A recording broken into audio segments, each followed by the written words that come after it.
The Secret Garden by Francis Hodgson Burnett, Chapter 14. A Young Rajah. The moor was hidden in mist when the morning came, and the rain had not stopped pouring down. There could be no going out of doors. Martha was so busy that Mary had no opportunity of talking to her, but in the afternoon she asked her to come and sit with her in the nursery. She came bringing the stockings she was always knitting when she was doing nothing else. "What's the matter with thee?" she asked as soon as she sat down. "Thou looks as if thou had something to say." I have found out what the crying was," said Mary. Martha let her knitting drop on her knee and gazed her with startled eyes. "Thou hasn't!" she exclaimed. "Never!"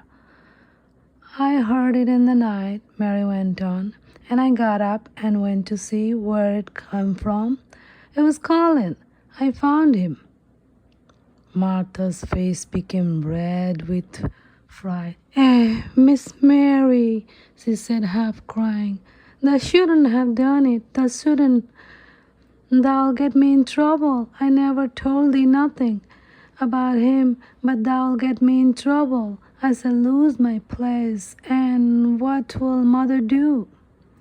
"You won't lose your place," said Mary. "He was glad I came. We talked and talked, and he said he was glad I came."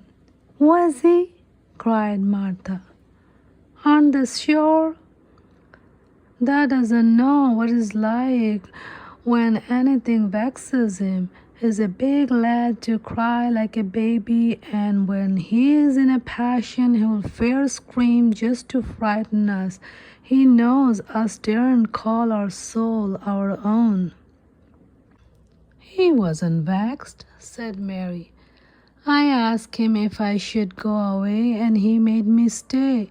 He asked me questions, and I sat on a big footstool and talked to him about India and about the robin and gardens. He wouldn't let me go. He let me see his mother's picture before I left him. I sang him to sleep." Martha fairly gasped with amazement. "I can scarcely believe thee," she protested. "It's as if thou walked straight into a lion's den. If he had been like he is most times, he have thrown himself into one of his tantrums and roused the house. He won't let strangers talk to him. He let me look at him. I looked at him all the time, and he looked at me. We stared," said Mary. "I don't know what to do," cried agitated Martha. "If Mrs. Medlock finds out, she will think I broke her orders and told thee, and I shall be packed back to mother." "He's not going to tell Mrs. Medlock anything about it yet. It's to be a sort of secret just at first," said Mary firmly. "And he says everybody is obliged to do as he pleases." That's true enough. That bad lad," sighed Martha, wiping her forehead with her apron. "He says Mrs. Medlock must, and he wants me to come and talk to him every day, and you are to tell me when he wants me." "Me," said Martha. "I shall lose my place, I shall for sure." "You can't if you are doing what he wants you to do, and everybody is ordered to obey him," Mary argued.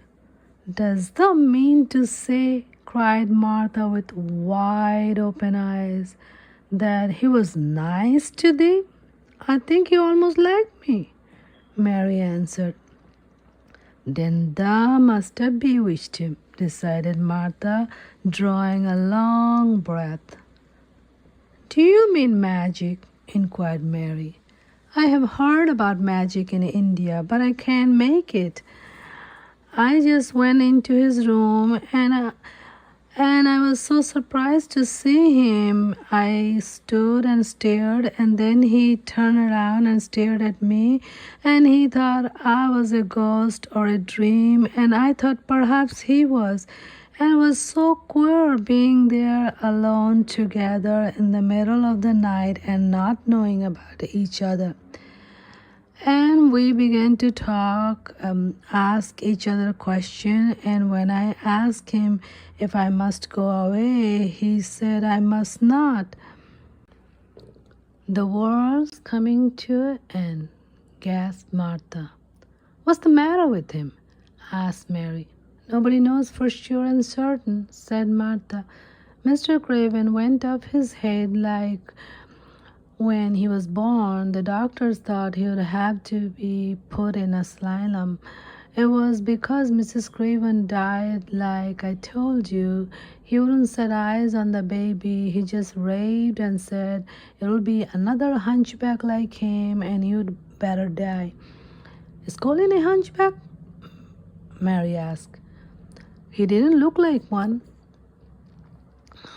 He isn't yet, said Martha. But he began all wrong. Mother said that there was enough trouble and raging in the house to set any young child wrong. They was afraid his back was weak, and they have always been taking care of it, keeping him lying down and not letting him walk. Once they made him wear a brace, but he fretted so he was downright ill. Then a big doctor came to see him and made them take it off. He talked to the other doctors quite rough in a polite way. He said there has been too much medicine and too much letting him his own way. I think he is a very spoiled boy, said Mary. He's the worst young nut as ever was, said Martha. I won't say he hasn't been ill a good bit. He had cough and colds that's nearly killed him 2 or 3 times. Once he had rheumatic fever and once he had typhoid. Mrs. Medlock did get a fright then. He's been out in his head, and she was talking to the nurse, thinking he didn't know nothing, and she said he will die this time for sure, and best thing for him and everybody. And she looked at him, and there he was with his big eyes open, staring at her, as sensible as she was herself. She didn't know what happened, but he just stared at her and says, "You give me some water and stop talking." "Do you think you will die?" asked Mary. "Mother says there's no reason why any child should live that gets no fresh air and doesn't do anything but lie on his back and read picture books and take medicine. He's weak and hates the trouble of being taken outdoors, and he gets cold so easy, and he says it makes him ill." Mary sat down and looked at the fire. "I wonder," she said slowly, "if it would not do him good to go out into a garden and watch things growing. It did me good." "One of the worst fits he ever had," said Martha, "was one time they took him out the roses by the fountain. He had been reading in a paper about people getting something he called rose gold, and he began to sneeze and said he had got it, and then A new gardener, as didn't know the rules, passed by and looked at him curious. He threw himself into a passion, and he said he had looked at him because he was going to be a hunchback. He cried himself into a fever and was ill all night. If he gets angry at me, I'll never go and see him again. He will have thee if he wants thee, said Martha. Thou may as well know that at the start. Very soon afterward a bell rang and she rolled up her knitting. I dare say the nurse wants me to stay with him a bit, she said. I hope he's in a good temper. She was out of the room about 10 minutes and then she came back with a puzzled expression. Well, thou hast bewitched him, she said. He's up on his sofa with his picture books. He told the nurse to stay away until 6 o'clock. I am to wait in the next room. The minute she was gone, he called me to him and says, I want Mary Lennox to come and talk to me. And remember, you are not to tell anyone. You'd better go as quick as you can. Mary was quite willing to go quickly. She did not want to see Colin as much as she wanted to see Deacon, but she wanted to see him very much.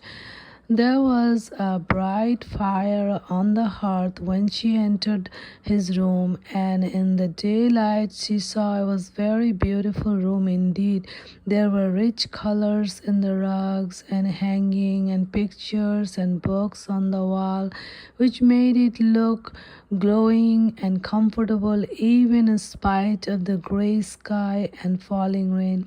Colin looked rather like a picture himself. He was wrapped in a velvet dressing gown and sat against a big brocade cushion. He had a red spot on each cheek. Come in, he said.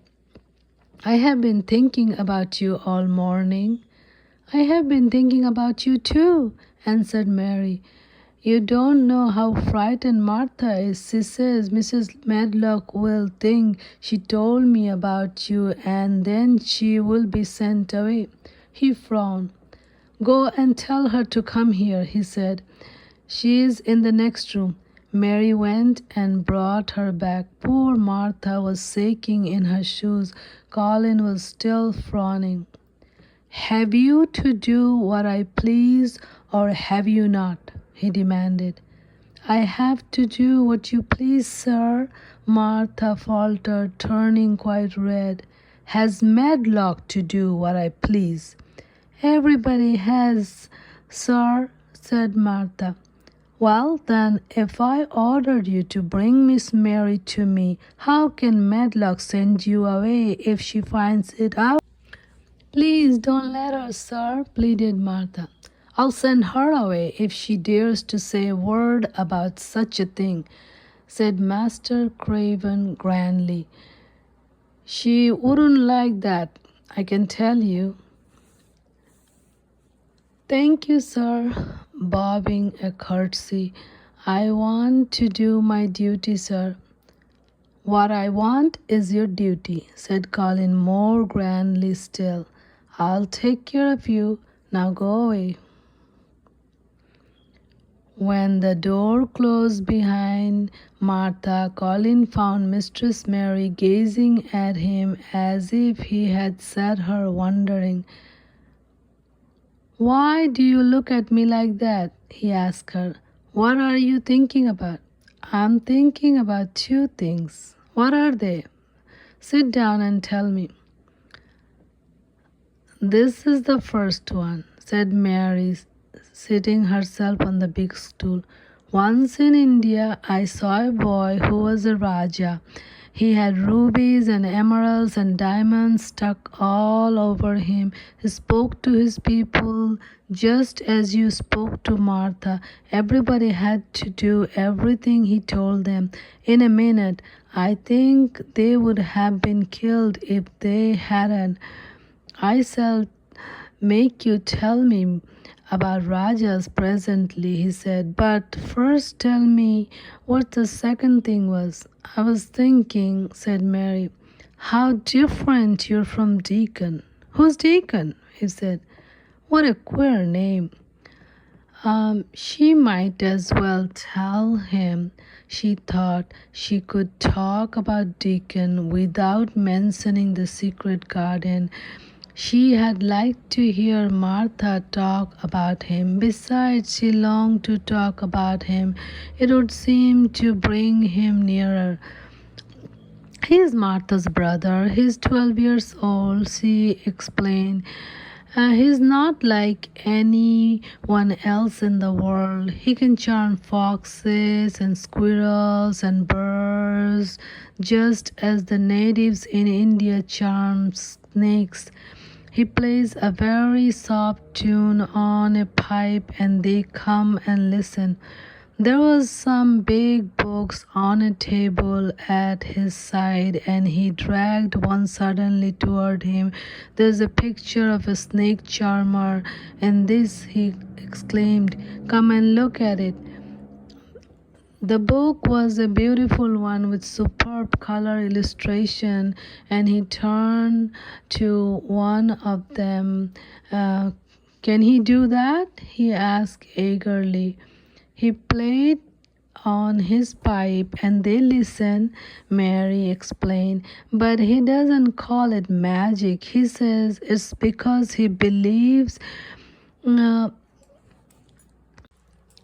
He says it's because he lives on the moor so much and he knows their ways.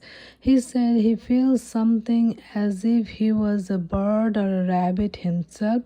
He likes them so. I think he asked the robin question. It seemed as if they talked to each other in soft chirps.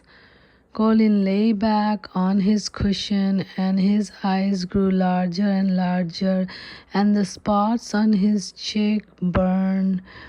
Tell me some more about him, he said.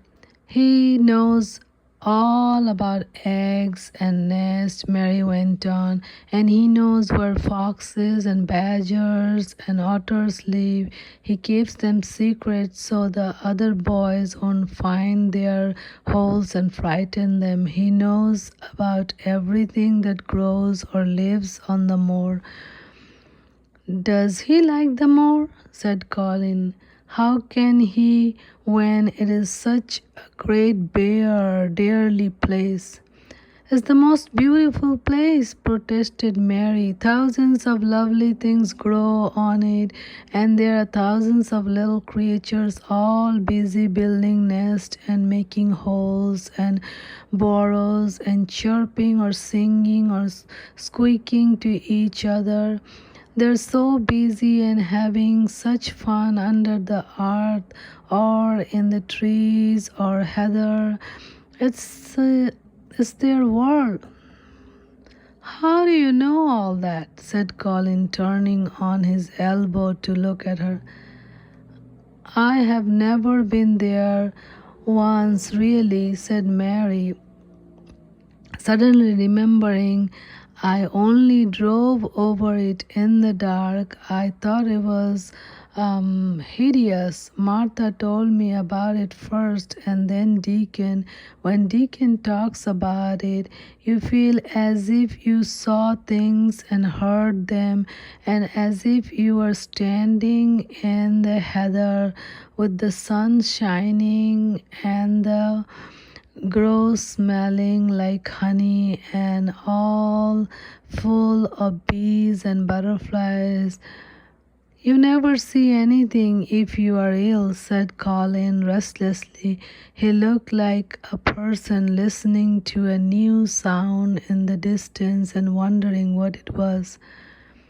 You can't if you stay in the room, said Mary. I couldn't go on the moor, he said in a resentful tone. Mary was silent for a minute and then she said something bold. You might sometimes. He moved as if he were startled. Go on the moor? How could I? I'm going to die." "How do you know?" said Mary unsympathetically. She didn't like the way he had of talking about dying.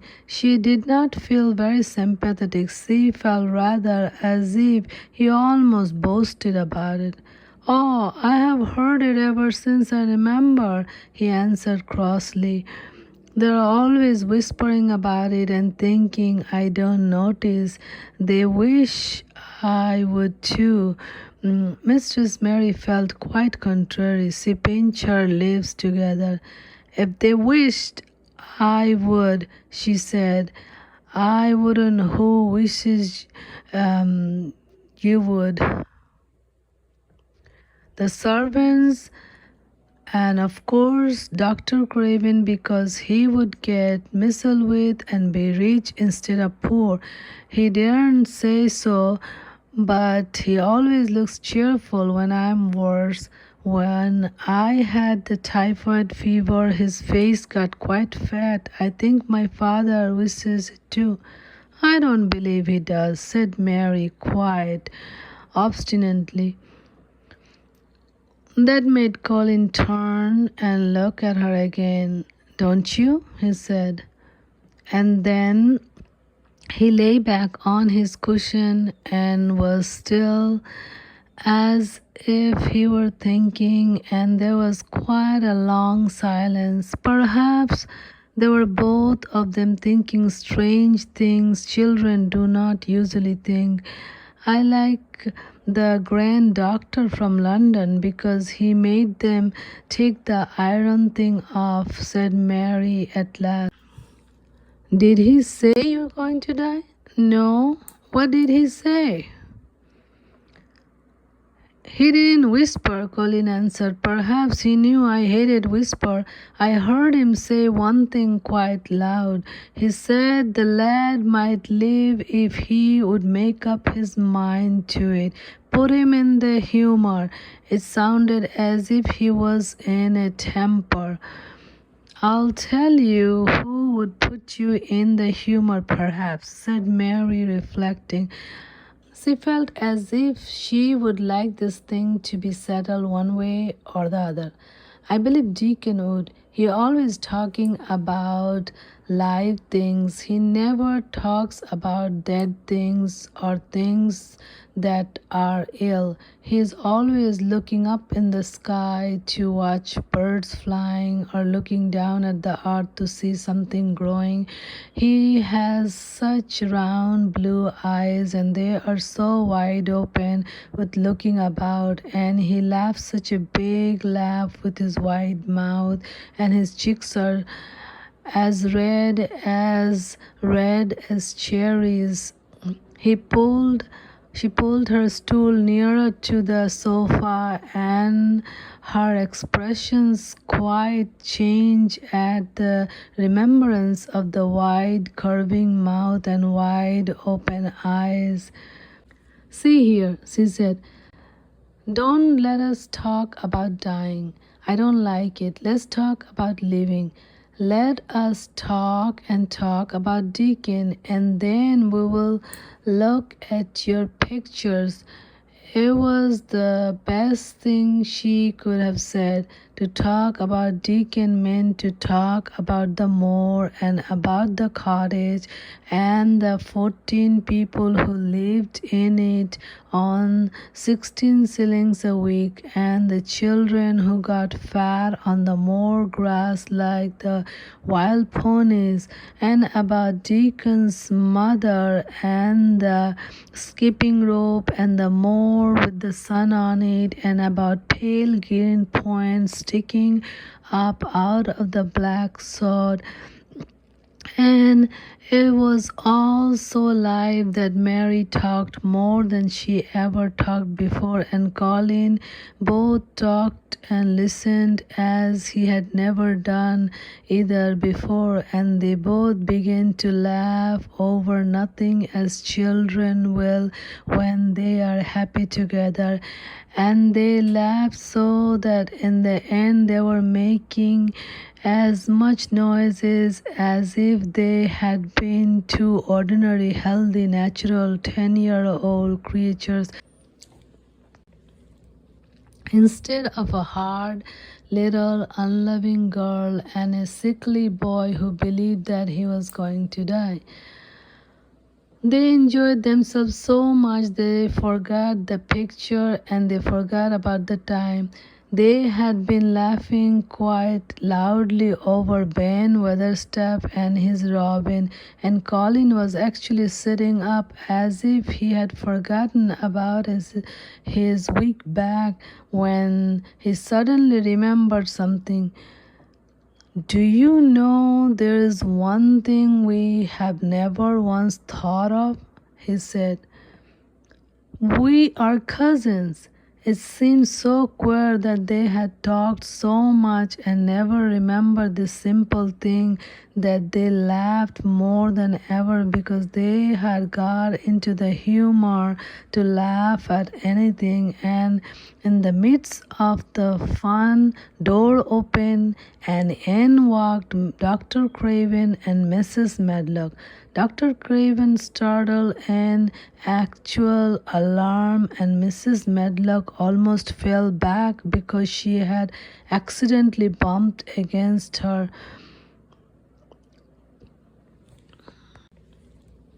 Instead of a hard, little, unloving girl and a sickly boy who believed that he was going to die. They enjoyed themselves so much they forgot the picture and they forgot about the time. They had been laughing quite loudly over Ben Weatherstaff and his robin, and Colin was actually sitting up as if he had forgotten about his weak back when he suddenly remembered something. Do you know there is one thing we have never once thought of? He said. We are cousins. It seemed so queer that they had talked so much and never remembered this simple thing, that they laughed more than ever because they had got into the humor to laugh at anything. And in the midst of the fun, door opened and in walked Dr. Craven and Mrs. Medlock. Dr. Craven startled in actual alarm, and Mrs. Medlock almost fell back because she had accidentally bumped against her.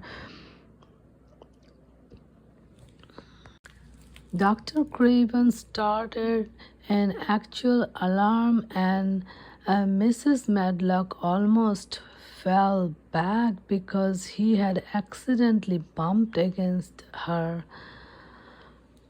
Good Lord! Exclaimed poor Mrs. Medlock with her eyes almost turning out of her head. Good Lord! What is this? Said Dr. Craven, coming forward. What does it mean? Then Mary was remembered of the boy Rajah again. Colin answered as if neither the doctor's alarm nor Mrs. Medlock's terror were of the slightest consequences. He was as little disturbed or frightened as if an elderly cat and dog had walked into the room. This is my cousin, Mary Lennox, he said. I asked her to come and talk to me. I like her. She must come and talk to me whenever I send for her. Dr. Craven turned reproachfully to Mrs. Medlock. Oh, sir, she panted. I don't know how it happened. There is not a servant on this place that dare to talk. They all have their orders. Nobody told her anything, said Colin. She heard me crying and found me herself. I'm glad she came. Don't be silly, Medlock. Mary saw that Dr. Craven did not look pleased, but it was quite plain that he dare not oppose his patient. He sat down by Colin and felt his pulse. "I'm afraid there has been too much excitement. Excitement is not good for you, my boy," he said. "I should be excited if she's kept away," answered Colin, his eyes beginning to look dangerously sparkling. "I'm better. She makes me better. The nurse must bring up her tea with mine. We'll have tea together." Mrs. Medlock and Dr. Craven looked at each other in a troubled way, but there was evidently nothing to be done. "He does look rather better, sir," ventured Mrs. Medlock, "but thinking the matter over, he looked better this morning before she came into the room. She came into the room last night. She stayed with me a long time. She sang a Hindustani song to me, and it made me go to sleep," said Colin. "I was better when I wakened up. I wanted my breakfast. I want my tea now. Tell the nurse, Medlock." Dr. Craven did not stay very long. He walked to the nurse for a few minutes. When he came into the room and said few words of warning to Colin, he must not talk too much. He must not forget that he was ill. He must not forget that he was very easily tired. Mary thought that there seemed to be a number of uncomfortable things he was not to forget. Colin looked fretful and kept his strange black lashes eyes fixed on Dr. Craven's face. "I want to forget it," he said at last. "She makes me forget it, and that's why I want her." Dr. Craven did not look happy when he left the room. He gave a puzzled glance at the little girl sitting on the large stool. She had become a stiff, silent child again as soon as he entered, and he could not see what the attraction was. The boy actually did look brighter, however, and he sighed rather heavily as he went down the corridor. "They are always wanting me to eat things when I don't want to," said Colin, as the nurse brought in the tea and put it on the table by the sofa. "Now, if you will eat, I will. Those muffins look so nice and hot. Tell me about Rajah's." End of chapter 14, read by Melody from Bangle Whispers.